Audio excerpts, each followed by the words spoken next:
ఎక్కడో దొరికించుకుంటాను. వాడు చెడిపోవాలనుకునేవాడికి చెడిపోయే మార్గం ఉంది, వాడు బాగుపడేవాడికి బాగుపడే మార్గం. ఇక్కడేమవుతుందంటే మనం ఒకరి నుంచి ఒకరి పిల్లలు చెడిపోతా ఉన్నారు. ప్రతిరోజు ఒక తల్లిదండ్రి వాడి భవిష్యత్తు అంటే మీరు ఏం సంపాదించడం ఆశతో ఉంటారు ఉండదా ప్రపంచంలో. కానీ మనం ఇక్కడేమవుతామంటే చచ్చిపోతాం, డిగ్రేడ్ అయిపోతుంది. ఇంత అవేర్నెస్ ఇచ్చి ఏం చేసినా బండ్లు అంటే పిల్లలు అంటే మరి పిల్లలు కూడా కాదు, పెద్ద పిల్లలు 34, 35 ఇయర్స్. మనకి రమణ సంఖ్య అతను చనిపోయిన 33 ఇయర్స్ ఆ ప్రాక్టీస్ చేస్తున్నాడు. చెత్త బండి పోతా ఉంది, ఫాస్ట్ పోయినాడు, కట్ చేస్తాంలే అనుకుంటారు. అదిసార్లు వీడియో గేమ్ కాదు కదా, వీడియో గేమ్ అయితే అట్లా కట్ అయిపోతుంది. ఒకవేళ అది కింద అయితే మళ్ళీ కింద వస్తే మళ్ళీ వేసి బండి తీసుకుంటాడు. కానీ జీవితంలో అట్లా జరగదు. సో అతను దిగుతున్నాడు, తన దానికి చనిపోతాడు. ప్రతి దగ్గర అనుకున్నా కూడా అంతా కూడా డేంజరస్ జోనే ఉంది.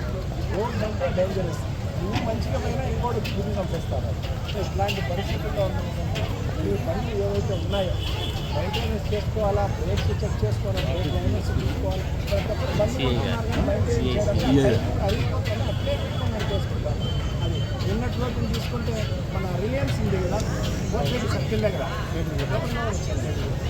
8 బండ్లు అన్నీ పార్క్ చేసుకుంటే ఆయన బుల్లోరు ఆయన అట్లా పోకుండా అట్లా వచ్చిపోతారు.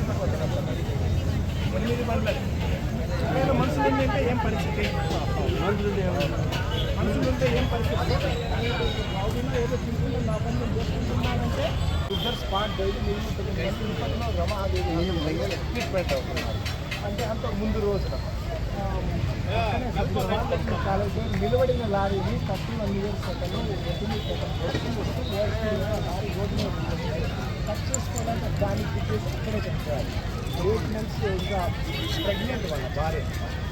అంతకు ముందు రోజున అట్లే నెక్స్ట్ అంతకు ముందు రోజున కూడా ఫిల్టర్ సర్కిల్ నుంచి ఇట్లా బిడ్జిపోతుంది కదా టైటల్ కంటే అది.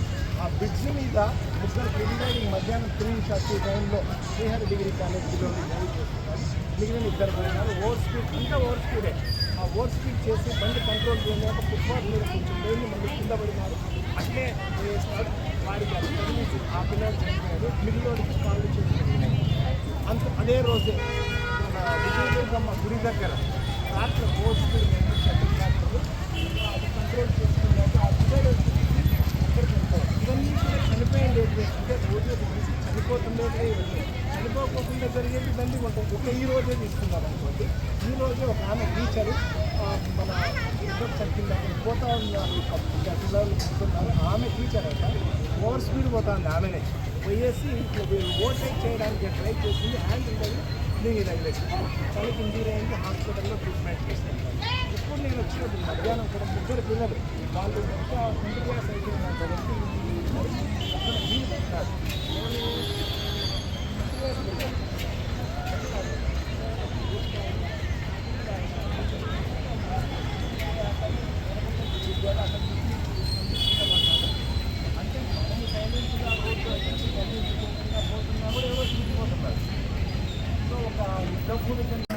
స్వాతంత్ర సమర యోధులను వారి కుటుంబాలను గౌరవించుకోవడం మనందరి బాధ్యత, కర్తవ్యం. కనుక ఈనాడు జిల్లా అధికార యంత్రాంగం అందరూ కూడా ఆ స్వాతంత్ర సమర వీరులను, సమర యోధులను ఈ కార్యక్రమాన్ని రప్పించారు.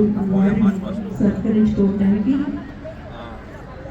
వారిని సన్మానించుకొని మన బాధ్యతను, మన అభిమానాన్ని వారికి తెలియజేయడానికి అధికార యంత్రాంగం అంతా ప్రయత్నిస్తున్నారు.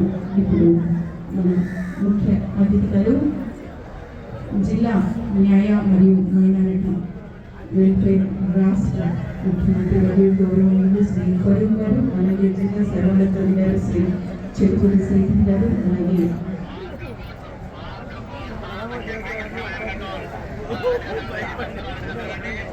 జాయింట్ కలెక్టర్ గారు, ఇలా పోలీస్ ఉన్నతాధికారి గారు, మిగతా అందరితో కలిపి మన స్వాతంత్ర సమర